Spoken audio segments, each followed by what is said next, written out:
পালিত বাচ্চাটার অত খেয়াল রাখে না, উনি এক সপ্তাহ পর একদিন বাচ্চাটাকে একটু কোলে নিল।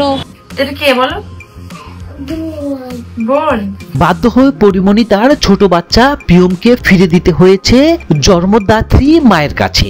চুক্তি ছিল শুধু 1 বছরের। হ্যাঁ ভিউয়ার্স, এবার পরিমণির বিরুদ্ধে একের পর এক চাঞ্চল্যকর তথ্য বেরিয়ে আসছে।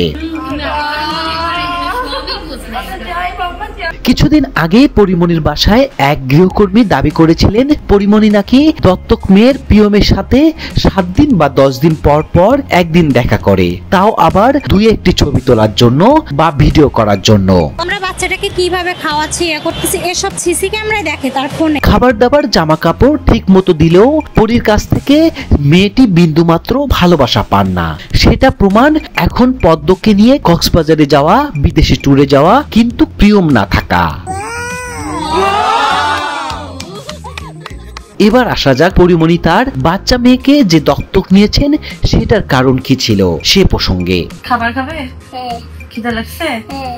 পরিমণি ঠিক ওই সময় তার প্রিয়মকে যে দত্তক নিয়েছিলেন সে সময় তার নামে মামলা ছিল।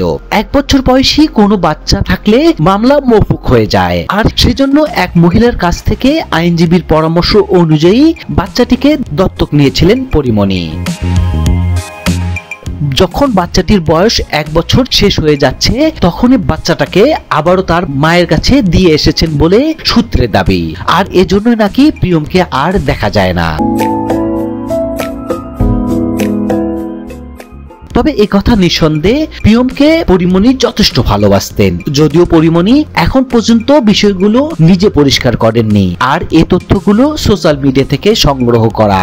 তাই ঘটনার সত্যতা নিয়ে কিছু প্রশ্ন রয়েছে। এবার দেখা যাক দর্শক মনে এই কৌতূহল দূর করার জন্য পরিমণি তার মেয়েকে নিয়ে আবার ক্যামেরার সামনে আসেন কিনা এবং এই ঘটনাকে মিথ্যা প্রমাণ করেন কিনা। যাই হোক ভিউয়ার্স, ঘটনার পরবর্তী আপডেট থাকার অনুরোধ রইল এবং বিষয়টি নিয়ে আপনাদের মন্তব্য জানাতে ভুলবেন না।